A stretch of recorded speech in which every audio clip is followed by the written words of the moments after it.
యేసుక్రీస్తు వారి పరిశుద్ధ నామంలో సహోదరులకు సహోదరులకు అందరికీ చిన్న బిడ్డలకు వందనాలు తెలియజేస్తున్నాను. ఈ రోజున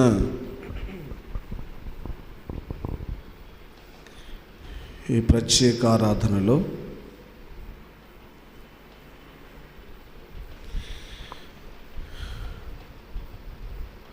దేవుడు ఎవరిని దృష్టించుతాడు? దేవుడు ఎవరిని దృష్టించుచున్నాడు?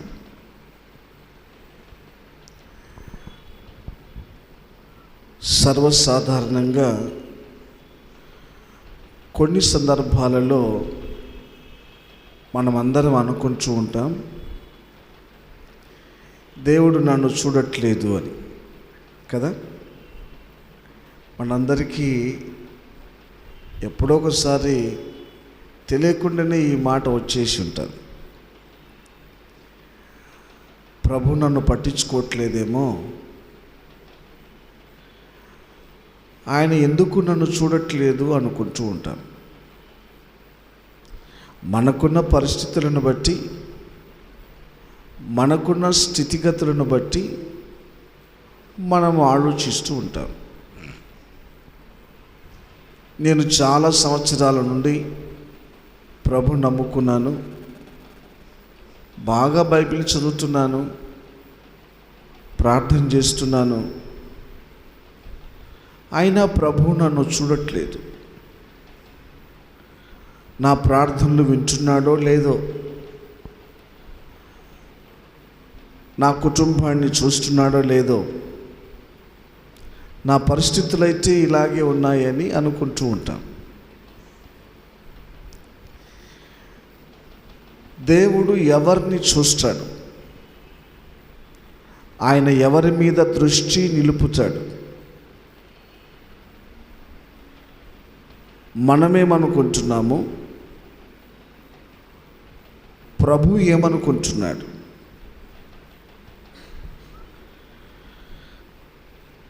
ఎప్పుడైనా మనం ఆలోచించినప్పుడు మనలో ఉన్న లోపాన్ని మనం వెతుకోం కదా. ఇతరుల లోపాలను వెతుకుతూ ఉంటాం. ఇతరులను పక్కన పెట్టి ప్రభువులో లోపాలు కూడా వెతుకుతాం. ఆయన ఎందుకు చూడడని ఆయనలో లోపాన్ని మనం చూస్తున్నాము, కానీ నన్ను ఎందుకు చూడట్లేదు, నాలో ఈ లోపం ఏంటి అని ఆలోచించట్లేదు. పరిశుద్ధ గ్రంథంలో యెషయా గ్రంథం 66 2వ వచనంలో 2వ భాగంలో రాయబడి ఉంది, ఆయన దీనులను దృష్టించుచున్నాడు. ఎవడు దీనుడై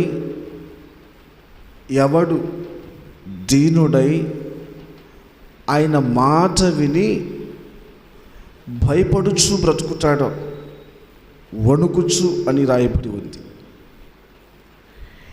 ఎవడు దీనుడై ఆయనకు భయపడుచు బ్రతుకుతాడో వారి మీద ఆయన దృష్టి నిలిపి ఉన్నాడు.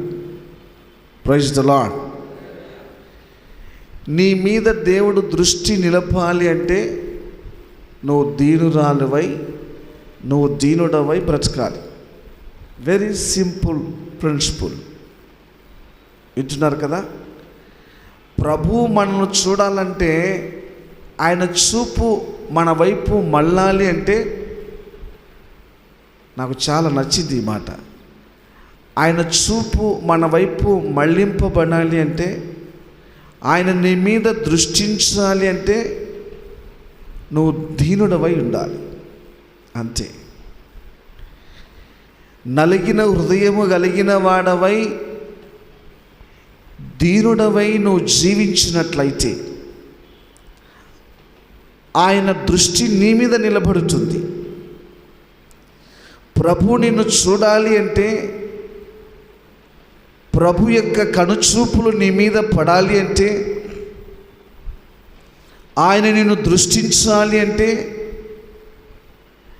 నీ జీవితంలో కావాల్సింది దీనత్వం,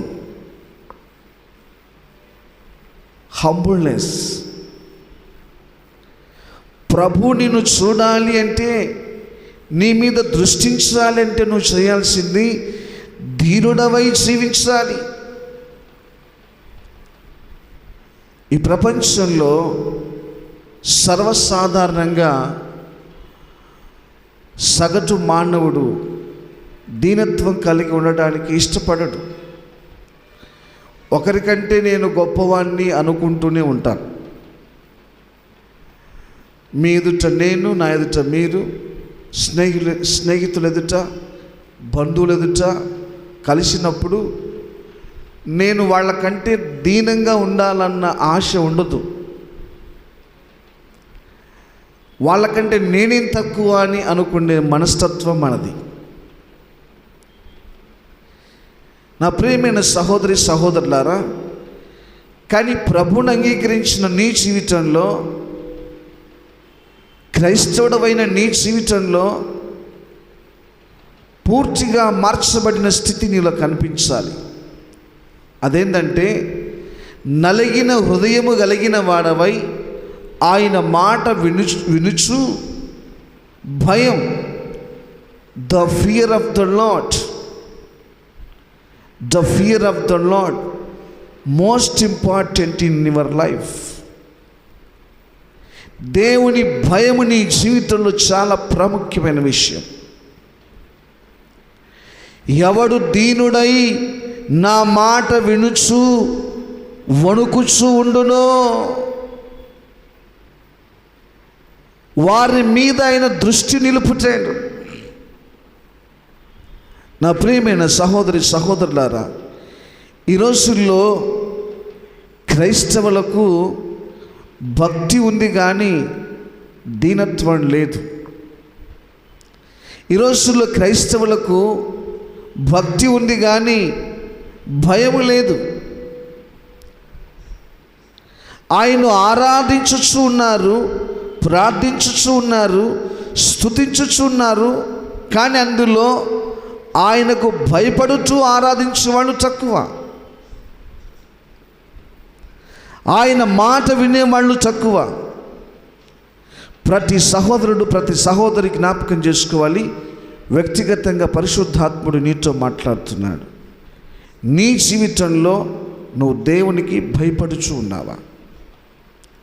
నీ జీవితంలో నేను దేవుని బిడ్డను అని ఆలోచించి మాటలో కానీ, చూపులో కానీ, నడకలో కానీ, ప్రవర్తనలో కానీ, పద్ధతిలో కానీ దీనత్వాన్ని సాధన చేస్తున్నావా?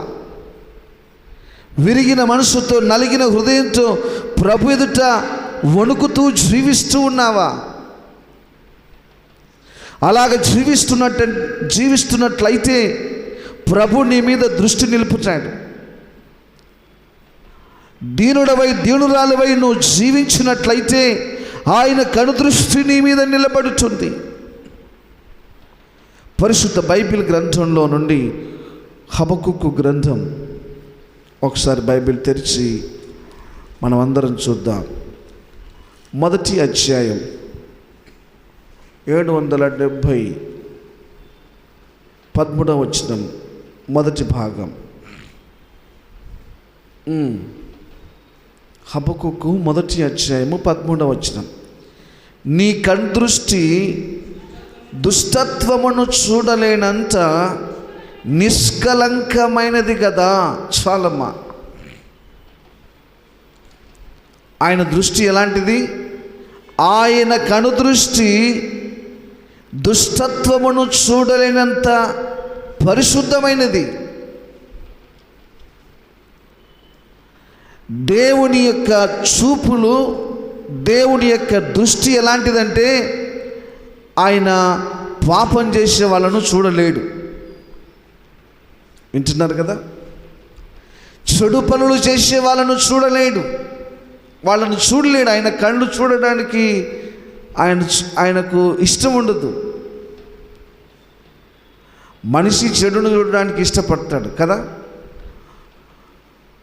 మన ముక్కులు చెడ్డ వాసన ఓర్చుకో, కానీ కళ్ళు మాత్రం ఎప్పుడు చెడునే చూడాలని కోరుకుంటాయి.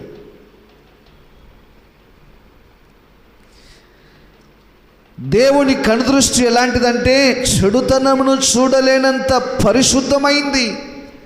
నిన్ను చూడాలని అనుకుంటున్నాడు, కానీ నువ్వు చేసే పనులు సరిగా లేవు, నీ ఆలోచనలు సరిగా లేవు, నీ అలవాట్లు సరిగా లేవు, నీ మనసు సరిగా లేదు. చెడిపోయిన మనసు, చెడిపోయిన చూపులు, పాడైపోయిన మనస్తత్వం, పాడలవాట్లు, మానుకోలేని విడిచిపెట్టలేని చెడ్డ మాటలు, చెడు ఆలోచనలు, నీ అరికాలు మొదలుకొని నడినెత్తి వరకు చెడుతో నిండి ఉంటే పరిశుద్ధుడైన ఆయన ఎలాగ చూడగలడు? ఆయన అంటున్నాడు, నా కన్నులు పరిశుద్ధమైనవి, నా చూపు పవిత్రమైనది, నేను పాపాన్ని చూడలేను, పాపమును చూడలేనంత పరిశుద్ధమైనది నా దృష్టి. ఆయన కను దృష్టి దుష్టత్వమును చూడలేదు. మనం అంటాం చేసే పనులను చేసి నన్ను ఎందుకు చూడాలని మనం అనుకుంటున్నాం. ప్రభు ఏమంటున్నాడు? నిన్ను చూడాలని అనుకుంటున్నాను రా బాబు, నువ్వు సరిగా లేవని ప్రభు అంటున్నాడు.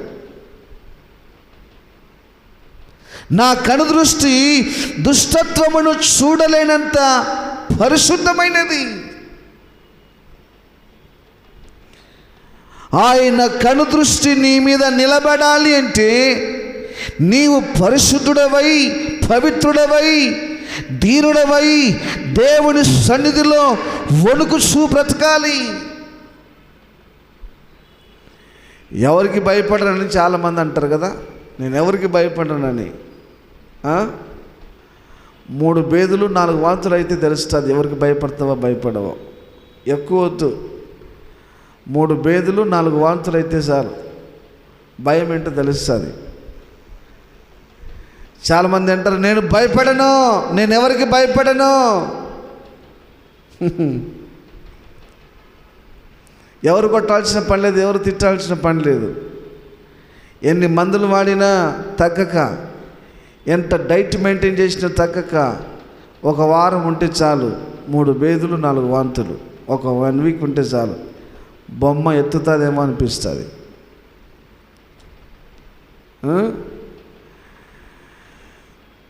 ఎవరికి భయపడకపోయినా దేవునికైనా భయపడాలి కదా. దేవుడు నీ మీద దృష్టి నిలపాలి అంటే, ప్రత్యేకమైన శ్రద్ధ నీ మీద ఆయన చూపాలి అంటే, నాతో మాట్లాడిన సంగతులు మీతో మాట్లాడుతున్నా. ప్రత్యేకమైన దృష్టి నీ మీద నిలపాలి అంటే నువ్వు పరిశుద్ధుడవై, పరిశుద్ధురాలివై ఉండాలి. అప్పుడు ఆయన చూస్తాడు. ఆయన నిన్ను చూడాలనే అనుకుంటున్నాడు, నీ మీద ప్రత్యేక శ్రద్ధ నిలపాలి అనుకుంటున్నాడు.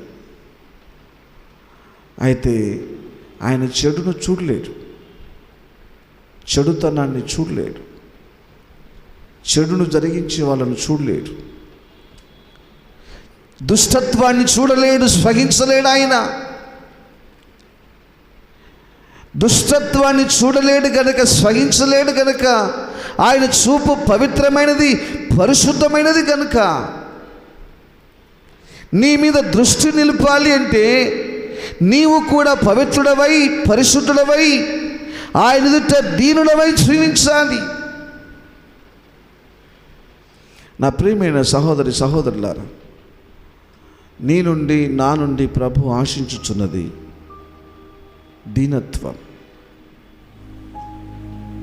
ప్రతి సహోదరుడు సహోదరి జ్ఞాపకం చేసుకోవాలి.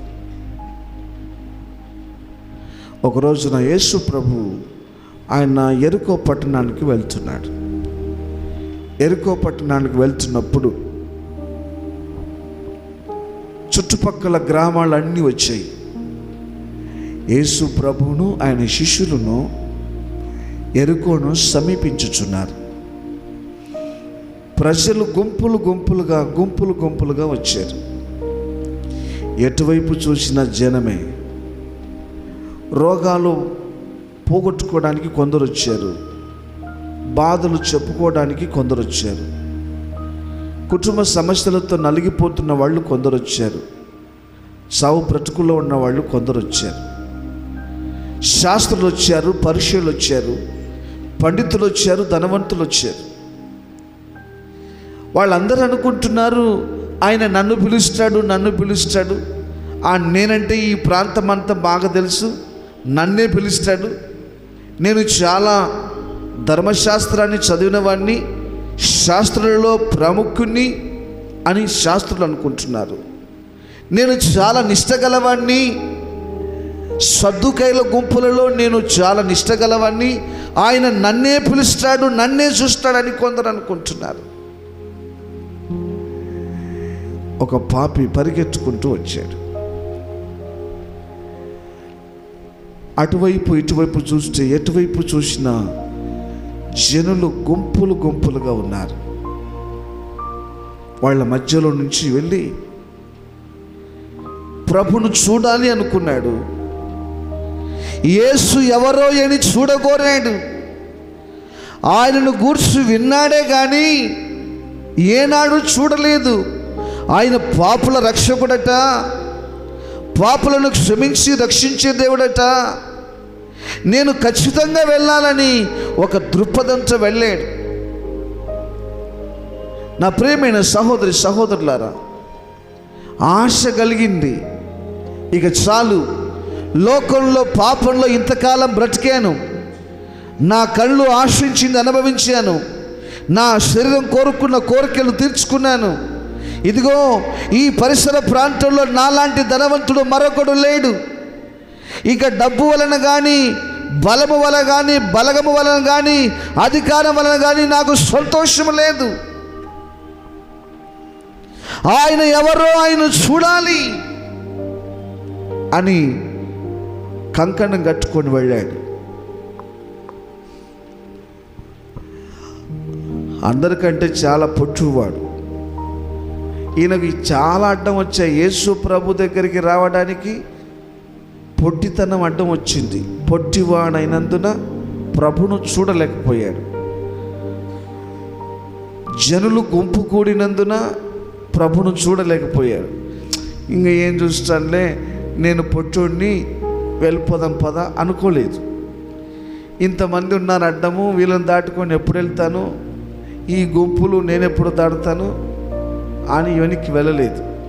గుర్తుపెట్టుకోండి, ప్రభు దగ్గరకు వచ్చేటప్పుడు అన్ని ఆటంకాలే.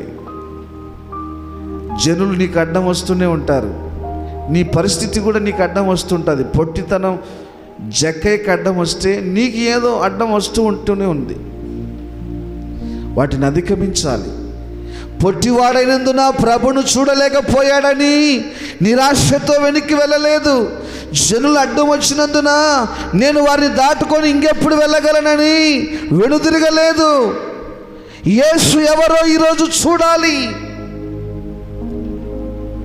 అని పరుగున వెళ్ళి జక్కయ్య మేడి చెట్టు ఎక్కాడు. ఆ చెట్టు మీదకి ఎక్కి అందరిని చూస్తూ ఉన్నాడు. కొన్ని వేల మంది ఉన్నారు. నేను ఇజ్రాయెల్ దేశం వెళ్ళినప్పుడు ఆ చెట్టును, మేడి చెట్టును చూశాను. ఇప్పటికీ ఉంది అక్కడ. ఆ రోడ్ల కూడలి ఎరుకో పట్టణాన్ని సమీపిస్తూ ఉంటే ఊరు ముందర 4 రోడ్ల కూడలి ఉంది. ఇప్పటికీ ఉంది. అది చాలా చూడముచ్చటగా ఉంటుంది. జనులందరూ యేసు ప్రభును వెంబడిస్తూ ఉంటే యేసు ప్రభు అక్కడ ఉన్న వాళ్ళని ఎవరిని పట్టించుకోకుండా చెట్టు మీద ఉన్న జక్కయ్యను చూసి ఆయన దృష్టి జక్కయ్య మీద పడింది. ప్రభు అంటున్నాడు, జక్కయ్య త్వరగా దిగిరా, ఈరోజు నేను నీ ఇంటికి వస్తాను. ఎవరి స్వరం ఇది? ఇంత మధురమైన స్వరము. నన్ను పిలుస్తున్నాడా? ఒరే జక్కయ్య, చేసిన వ్యాపారం చాలు, వడ్డీ వ్యాపారం చాలు. వడ్డీ కాసుల వాడని ఊర్లో వాళ్ళందరూ తిట్టేవాళ్ళు. ఒక పేరు పెట్టుకున్నారు ఆ మనిషికి, పాపిస్టోడు అని పెట్టుకున్నారు. ఏం పేరండి? వాని పేరే పాపిష్టివాడు. పాపిస్టోడు ఉన్నాడా అంటారు, ఎదురుగా కనపడితే సార్ అంటారు. ఎదురుగా లేడనుకో, పాపిస్టోడు ఉన్నాడా, పాపిస్టోడు ఉన్నాడా. వానికి ఉద్యోగం ఉన్నా సరిపోదు, నెలసరి జీతము సరిపోదు. అది చాలక వడ్డీ వ్యాపారము చేసి పేద సాద కనికరం లేకుండా సున్నాల పక్కల సున్నాలు పెడతాడు వీడు, పాపిష్టుడు. అందుకని ఊళ్ళో వాళ్ళందరూ ఇలాగ పిలుస్తారు కదా, పాపిష్టుడు పాపిష్టుడు అని పిలుస్తారే. ఎవరైనా జక్కయ్య అని పిలిచాడు. ఈ ప్రజలలో ఎవరైనా నన్ను పిలిచారా? నా దగ్గర నా బ్యాగు మోసేవాడు పిలిచాడా? నాకు అన్నం పెట్టేవాడు పిలిచాడా? మా బంధువులు పిలిచారా? నో. ఈ స్వరము ప్రత్యేకమైన స్వరము. ఆయన చూపులు జక్కయ్య మీద పడ్డాయి. ఇటు అటు తప్పించుకోలేకపోయాడు. ప్రభు చూస్తూ ఉంటే జక్కయ్య చూపులు ప్రభు చూపులు కలిసిపోయాయి. ప్రభు అంటున్నాడు, జక్కయ్య త్వరగా దిగిరా, ఈరోజు నేను నీ ఇంటికి వస్తాను, నేడు నీ ఇంటికి రక్షణ వచ్చి ఉన్నది. చప్పట్లు కొట్టి ప్రభుని స్తుతించి కనపరచుదా. Praise the lord. ఇక నీ పాపాలన్నీ క్షమించి ఉన్నాను, రా జక్కయ్య. ప్రభువా, నా ఇంటికా చెట్టు ఎక్కేటప్పుడు ఎట్నో ఒకటి ఎక్కాడు, దిగేది తెలియద్దు. ఈ సంతోషంతో దిగేది రాక సరణ దిగాడు. చెట్టుకున్న చెక్కలన్నీ కోసేసాయి. బాడంతా కొబ్బరి తుడం పట్టినట్టు అయిపోయింది జక్కయ్యకు. పరుగున యేసు ప్రభు తీసుకెళ్ళి ఇంట్లో కూర్చోబెట్టి మంచినీళ్ళు ఇచ్చి భోజనం పెట్టి, ప్రభువా వినండి, ప్రభువా నేను ఎవరి దగ్గరైనా అన్యాయముగా సంపాదించినట్లయితే వానికి ఒకటికి బదులుగా 4 గంటలు చెల్లిస్తా. ఎవరి దగ్గరైనా 1,00,000 రూపాయలు అన్యాయంగా తీసుకొని ఉంటే తిరిగి నేను వానికి 4 లక్షలు ఇస్తా. భలే మంచోడురా బాబు, నువ్వు చాలా మంచోడివి. అంతేకాదు ప్రభువా, నా ఆస్తిలో సగము కానుకగా సమర్పణ చేస్తా. ఇంకా మంచోడురా బాబు, ఇంకా మంచోడివి. అంతేకాదు ప్రభువా, నా మిగిలిన ఆస్తిలో బీదలకు పంచి పెడతా. శబాస్రా, భలే మంచోడురా బాబు నువ్వు అన్నాడు.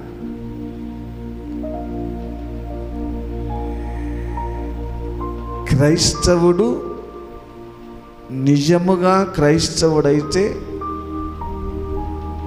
ఇది మార్పు. ఏది మారాలి? పేరు కాదు, బట్టలు కాదు, బ్రతుకు మారాలి. జక్కయ్యను యేసు ప్రభు చెప్పలేదు, జక్కయ్య నీ ఆస్తి అమ్మిపెట్టు, పాపిష్టుడా, పాపిష్టి వ్యాపారం చేసి సంపాదించావు అని చెప్పలేదు. ప్రభును చూడగానే జక్కయ్యకు అర్థమైంది, ఇది పాపపు సొమ్ము, నేను పెట్టుకోకూడదు.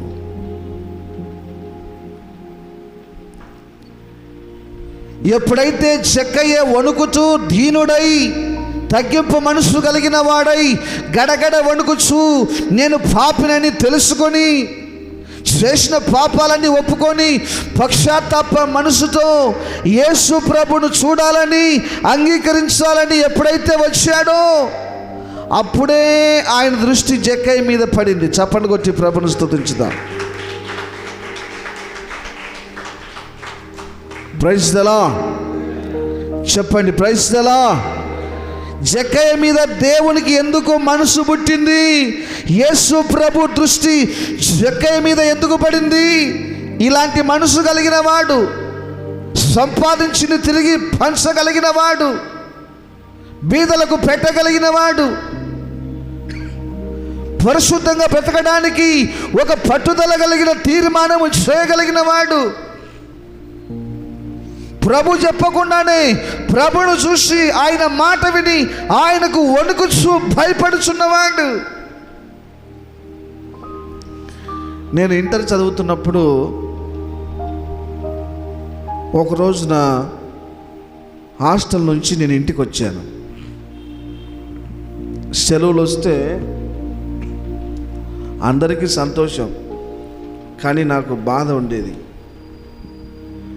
ఎందుకంటే నేను ఇంటికి వెళ్ళడానికి నాకు ఛార్జీకి డబ్బు ఉండేది కాదు. ట్రైన్కు వెళ్తే 300 అవుతుంది, బస్సుకి వెళ్తే 900 అవుతుంది. ఊకే వెళ్ళడానికి మాత్రమే. అది 96.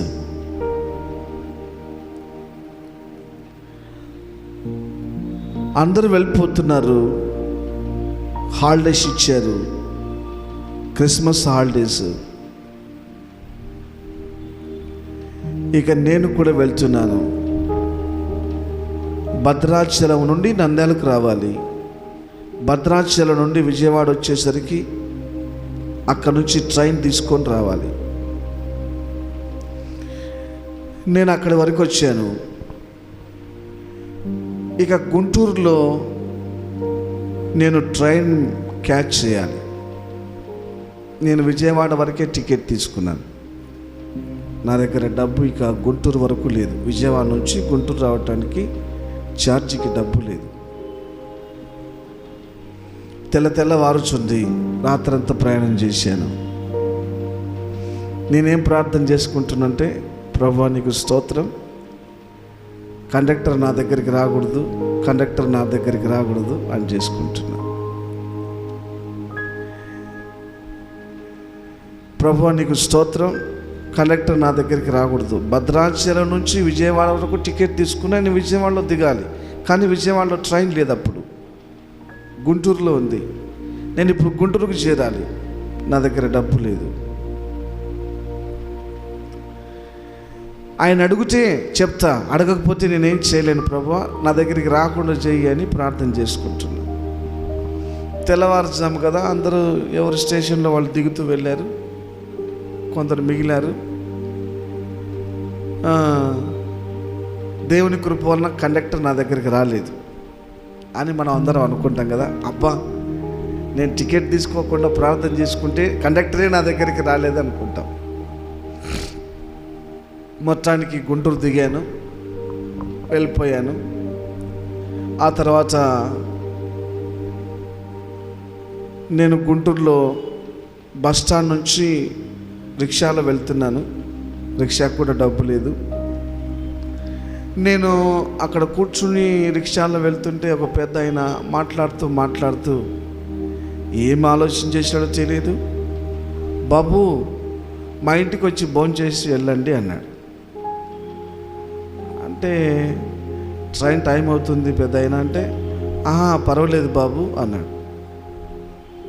నేను రిక్షాలో కూర్చొని పాట పాడుకుంటున్నాను అంతే. అప్పటికి రక్షణ పొందాను. రిక్షా ఆయన మాట్లాడుతుంటే నేను కొంచెం దేవుని మాటలు చెప్తున్నా అంతే. ఏమనుకున్నాడో తెలియదు. నేను రాలేనని చెప్తే, సరే నువ్వు రాలేకపోయావు, బాగానే ఉందని ఆయన దగ్గర ఉన్న డబ్బు నా చేతిలో పెట్టాడు. ఏదో బాబు నాకు ఇవ్వాలనిపిస్తుంది, తీసుకో అన్నాడు. అంటే వద్దు అండి అని నేను అంటున్నా, వద్దండి అని నేను అంటున్నా. మొత్తానికి ఆయన ఇచ్చిన ఆ డబ్బు నాకు గుంటూరు నుంచి నంద్యాలకు రావటానికి ఛార్జీకి ట్రైన్కు సరిపోతుంది. వచ్చేసాను. క్రిస్మస్ నుంచి సంక్రాంతి సెలవుల వరకు సెలవులు తీసుకున్నా. ఎందుకని మళ్ళీ 4 రోజులకు 3 రోజులకు అంత దూరం వెళ్ళి రావడానికి కుదరదు కదా. ఈ లోపల ప్రార్థనకు వెళ్తున్నా. ఒకరోజు ఆదివారం దైవజనుడు సుధాకర్ అన్న వాక్యం చెప్తున్నాడు. దొంగలు పరిశుద్ధ బలలో చేయి వేయకూడదు. మీలో చాలామంది బస్సు ప్రయాణం చేసి ట్రైన్ ప్రయాణం చేసి టికెట్ తీసుకోకుండా వచ్చింటే బలలో చేయొద్దు అంటున్నాడు. ఈయనకు నా గురించి ఎవరు చెప్పారు అని నేను మనసులో అనుకొని ఆ వారం బలలో చేయి వేయలేదు. వాక్యం తీసి చూపించి చెప్పాడు. నేను ప్రార్థన చేసుకున్నాను, ప్రభువా నన్ను క్షమించు, నాకు గుర్తుంది నేను చేస్తున్న తప్పు కానీ నా దగ్గర లేదు అని. సంక్రాంతి అయిపోయేంత వరకు చెరువులలో నేను పనికి వెళ్ళాను, డబ్బు సంపాదించాను. హాలిడేస్ తర్వాత మళ్ళీ కాలేజీకి వెళ్తున్నాను. నేను నంద్యాల రైల్వే స్టేషన్లో 2 టికెట్లు కొనుక్కున్నాను. ఆయన అన్నాడు, ఎందుకు కొంటున్నారండి మీరు అన్నాడు. అంటే ఇవ్వండి అన్నాడు. ఒకటే కదా అన్నాడు. అంటే లేదండి 2 ఇవ్వండి అని చెప్పి 2 తీసుకున్నాను. ఎందుకు తీసుకున్నాను? వచ్చేటప్పుడు నేను టికెట్ చెల్లించలేదు, డబ్బు కట్టలేదు. మోకరించి ప్రార్థన చేసినప్పుడంతా, ప్రభు బలలో చేస్తున్నప్పుడంతా నేను పాపిగా నా మనసు చెప్తుంది, నాకు అర్హత లేదని నా మనసు నన్ను ఘోషిస్తుంది. ప్రభు ఎదుట నేను దోషిగా ఉన్నాననిపిస్తుంది. నేను ఆ డిపార్ట్మెంట్కు రుణం ఉన్నాను అనిపిస్తుంది. లేదండి ఇంతకు ముందుకు టికెట్ తీసుకోకుండా వచ్చానండి, నేను ఇప్పుడు చెల్లిస్తున్నాను అన్నాను. హే పిచ్చోడా, అట్లా చాలామంది చేస్తారు, నీకేమైనా పిచ్చి పట్టిందా? అవసరం లేదు పోనాడు. లేదండి నాకు టికెట్ ఇవ్వండి అని నంద్యాల నుంచి విజయవాడ వరకు నేను టికెట్ తీసుకొని 2 టికెట్లు తీసుకున్నాను. బస్సుకు తీసుకొని ప్రయాణం చేశాను. అంటే ఆర్టీసీ డిపార్ట్మెంట్కు నేనున్న రుణము ఇక నేను రుణం లేను. అప్పటి నుంచి ఎప్పుడు మోకరించినా ప్రార్థన చేసుకుంటున్నా నాకు చెప్పలేనంత ప్రశాంతత. ప్రభు బలలో చేయి వేయడానికి, పాటలు పాడడానికి, వాక్యం చెప్పడానికి, ప్రార్థన చేయటానికి నిలిచినప్పుడు నాకు అది అడ్డుగా ఉండేదేమో. ఎప్పుడైతే నేను దేవుని సన్నిధిలో దోషిగా ఉండకూడదని నన్ను నేను సరిచేసుకోవడానికి ప్రయత్నించి ప్రభుత్వానికి చెల్లించవలసిన రుణాన్ని చెల్లించాను, ప్రభు యొక్క దృష్టి నా మీద పడింది. చప్పట్లు కొట్టి ప్రభుని స్తుతించి గణపరచుదాం. Praise the Lord. చెప్పండి ప్రైజ్ ద లార్డ్. లూకా సువార్త 19వ అధ్యాయం ఒకసారి బైబిల్ తెరిచి లూకా సువార్త 19వ అధ్యాయం 5వ వచనం. యేసు ఆ చోటికి వచ్చినప్పుడు కనులెత్తి చూచి జకయ్యా త్వరగా దిగుము, నేడు నేను నీ ఇంట ఉండవలసి ఉన్నదని అతనితో చెప్పాను. Praise the Lord. ప్రజలందరూ యేసు ప్రభును చూస్తుంటే యేసు ప్రభు జక్కయ్యను చూస్తున్నాడు. ఆయన దృష్టి జక్కయ్య మీద నిలిపింది. ఆయన కనుదృష్టి జక్కయ్య మీద పడింది. నా ప్రియమైన సహోదరి సహోదరులారా, జక్కయ్య దీనుడు. తనకు తానుగా ఉన్న ఆస్తిని సగము బీదలకు పంచిపెట్టి ఒకంతగా తీసుకుంటే తిరిగి 4 గంటలు చెల్లించి ప్రభుకు సమర్పణ చేశాడు. అప్పుడు చెప్పాడు యేసు ప్రభు, నేడు నీ ఇంటికి రక్షణ వచ్చింది. జీవితాన్ని ఎప్పుడు మార్చుకున్నాడో, మనసు ఎప్పుడు మార్చుకున్నాడో, పాపముతో కూడబెట్టిన సొమ్ము ఎప్పుడైతే పంచిపెట్టాడో అప్పుడు రక్షణ వచ్చిందని చెప్పాడు. నీ జీవితంలో జరగవలసిన కార్యం, ప్రభు నిన్ను చూడాలి అంటే, ప్రభు నీ కుటుంబాన్ని చూడాలి అంటే, నీలో కానీ నీ కుటుంబంలో కానీ దోషము కానీ పాపము కానీ చెడుతనము కానీ ఉండకూడదు. మార్చబడిన నీ జీవితంతో పాటు నీ బ్రతుకు కూడా మార్చబడాలి. నీ సంపాదన కూడా మార్చబడాలి. నీ అలవాట్లు మార్చబడాలి. నీ ఆలోచనలు మార్చబడాలి. వాక్యం రాయబడి ఉండి, ఆయన కనులెత్తి జక్కయ్యను చూచి, త్వరగా దిగిరా, నేను నీ ఇంటికి వస్తాను. అందరు అనుకుంటున్నారు ఊళ్ళో వాళ్ళ, యేసు ప్రభు ఎంత పిచ్చర్రా, ఈయన పరిశుద్ధుడు, దేవుడు, దేవుని కుమారుడు, ఈయనకు తెలియదా? ఈడెంత పనికి మాట్లాడు, ఈడెంత పనికి మాట్లాడు. మన ఊళ్ళో వాళ్ళందరూ ఛీ అంటామే, తూ అని తూపరుస్తామే, చీ కొడతామే. మా ఇంటికి వస్తాడని మనమందరం అనుకుంటే, ఈయనేంట్రా వీని దగ్గరికి వెళ్ళాడు, వాడిని చూస్తున్నాడేంటి?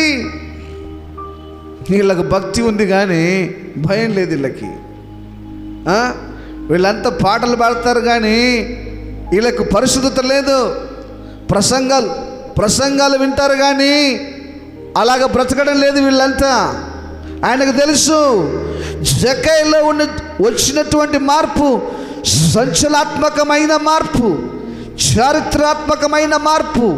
ఒకప్పుడు పాపిష్టివాడే, ఒకప్పుడు వడ్డీ వ్యాపారస్తుడే, ఒకప్పుడు దురాశపరుడే, ఒకప్పుడు ధనాపేక్ష కలిగిన వాడే, ఒకప్పుడు పాపానికి పాపము కూడబెట్టుకున్నవాడే. కానీ ఇప్పుడు పాపిష్టి మనస్సు లేనివాడు, పరిశుద్ధమైన మనసు కలిగిన వాడు, పశ్చాత్తాపంతో ప్రభును వెతుక్కుంటూ వచ్చినవాడు, తన కోసము కాదు ప్రభు కోసము పరుగులెత్తినవాడు. నీ మీద ప్రభు దృష్టి నిలపాలి అంటే జక్కయ్య వలె విరిగిన మనసుతో, నలిగిన హృదయంతో దీనుడవై భయపడుతూ ఆయన దగ్గర జీవించాలి. పరిశుద్ధ బైబిల్ గ్రంథంలో కీర్తన గ్రంథం 2వ కీర్తన ఒకసారి చూడండి.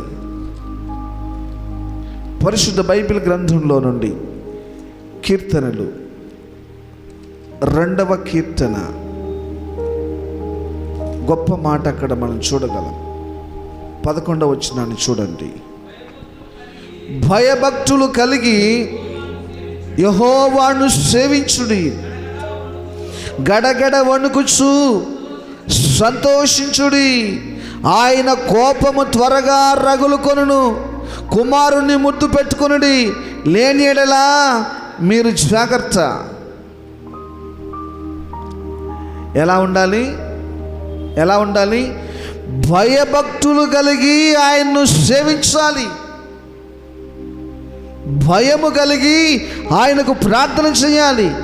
భయము కలిగి ఆయనను సేవించాలి.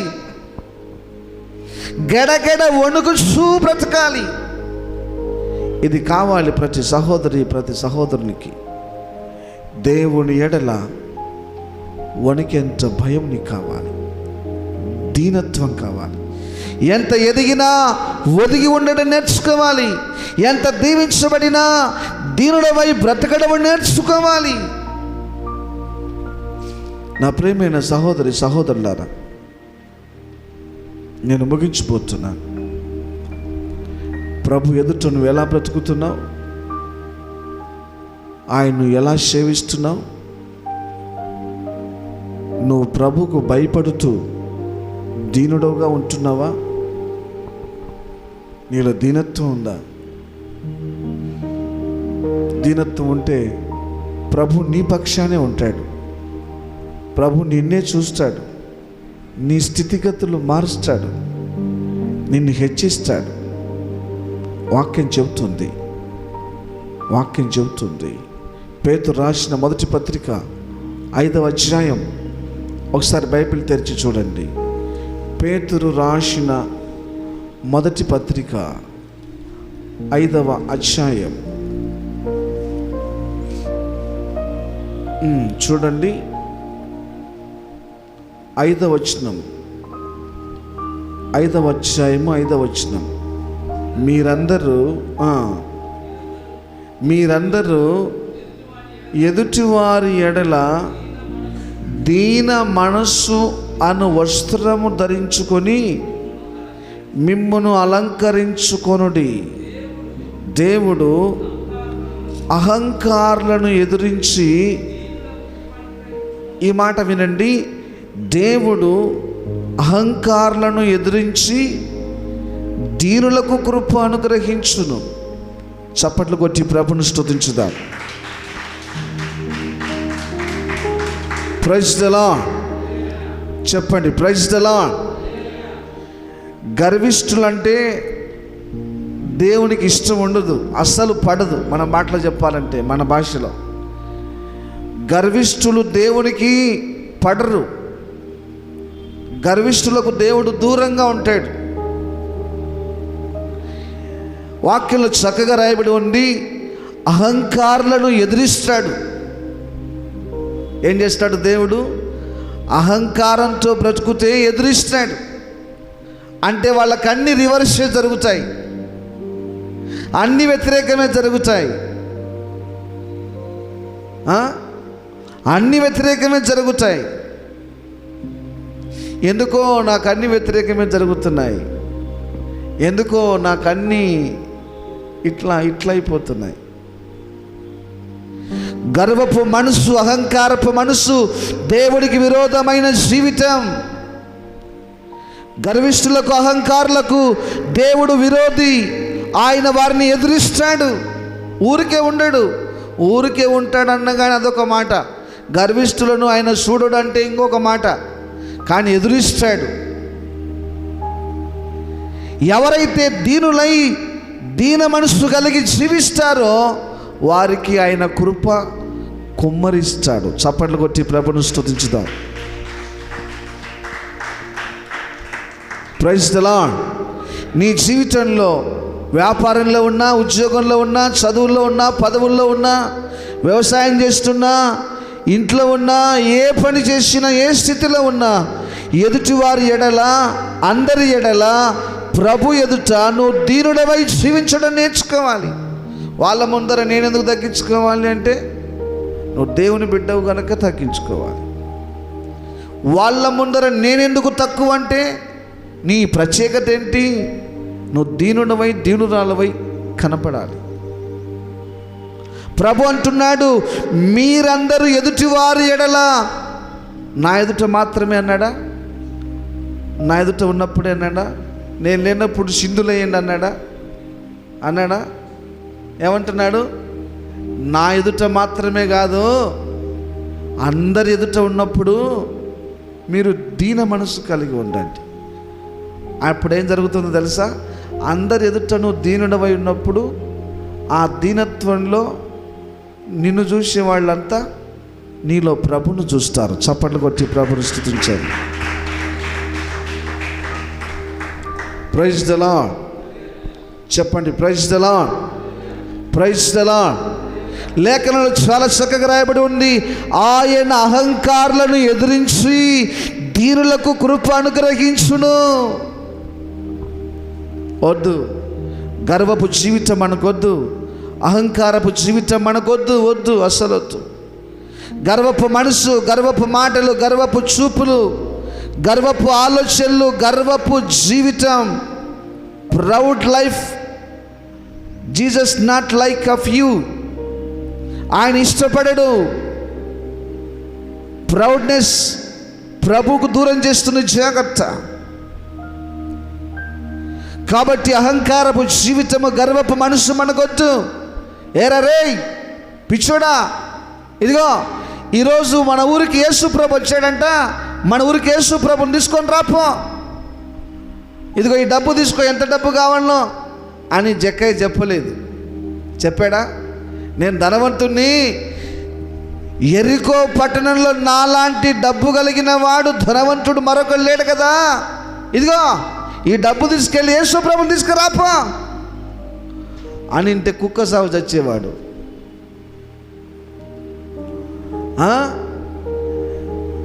తను తాను తగ్గించుకొని పరిగెత్తుకొని వెళ్ళి ప్రజలందరి కాళ్ళ మధ్యలో ప్రాకులాడుచు వెళ్ళి అక్కడ కుదరక చెట్టు పైకి ఎక్కి దీన ముఖం, దీన స్వరం, దీనత్వంతో కూడిన చూపులు జక్కయ్యలో తెలియకుండానే ప్రభును చూడగానే మార్పు జరిగిపోయింది. అందుకే ఆయన కృప అనుగ్రహించాడు, కుటుంబానికి రక్షణ ఇచ్చాడు, జీవితాన్ని గొప్పగా మార్చాడు. ఆయన కంచె చెక్కయ్య చుట్టూ ఉంచాడు. నా ప్రియమైన సహోదరి సహోదరులారా, నిన్ను హెచ్చించాలి అంటే, నిన్ను దీవించాలి అంటే, ప్రభు నిన్ను చూడాలి అంటే నా మాట ఒకసారి ఆలకించండి. నీ స్నేహితుల కంటే, నీ బంధువుల కంటే, నీ చుట్టూ ఉన్న వాళ్ళ కంటే నువ్వు మరింత హెచ్చించబడాలి అంటే, ప్రభు నిన్ను హెచ్చించాలి అంటే, ఆయనను లాగే మనసు, ఆయనను ఆకర్షించే జీవితం దీనత్వం. ప్రభును ఆకర్షించే జీవితం, ప్రభును ఆకర్షించే జీవితం ఆయన మనసును, ఆయన చూపును లాగేస్తుంది దీనత్వం. ఎందుకంటే ఆయన దీనుడు కనుక దీనులను ఇష్టపడతాడు. ఆయన దీన మనసు గల వారిని ఇష్టపడతాడు ఆయన. కాబట్టి ఒకవేళ ఎక్కడైనా నీ జీవితంలో దీనత్వం లేకపోతే పూర్తిగా నువ్వు తెచ్చుకోవాలి. ప్రభు దగ్గర నీ మనసును విరగగొట్టి నలగగొట్టి దీనత్వంలోకి నువ్వు రావాలి. అప్పుడు నిన్ను హెచ్చిస్తాడు, నీ పిల్లలను హెచ్చిస్తాడు, నిన్ను ఆశీర్వదిస్తాడు, నీ పిల్లలను ఆశీర్వదిస్తాడు. ఆయన వారిని హెచ్చించును అని రాయబడి ఉంది. ఆయన కృప వారికి అనుగ్రహించును అని రాయబడి ఉంది. నీ చదువులో, నీ పదవిలో, నువ్వు చేసే వ్యాపారంలో, నువ్వు చేసే ఉద్యోగంలో హెచ్చించబడతావు, దీవించబడతావు. ఆయన దృష్టి నీ మీదనే ఉంటుంది, నీ మీదనే ఉంటుంది. అట్టి కృప పరిశుద్ధాత్ముడు మనందరికీ అనుగ్రహించునుగాక. ఆమేన్. మోకరించి